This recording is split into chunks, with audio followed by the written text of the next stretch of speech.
fa temps, un bon rei anomenat Stefano i la seva reina van tenir una filla anomenada Aurora i van fer una gran celebració. Les tres fades, Fauna, Flora i Primavera, van concedir a la nena 3 desitjos.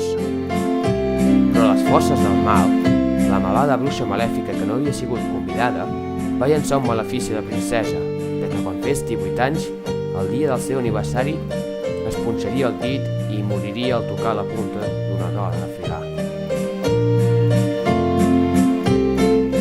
Les tres fades van otorgar un altre desig, la qual no moriria, sinó que tindria un son etern, i el qual només es podia despertar amb el bes d'un petó d'amor.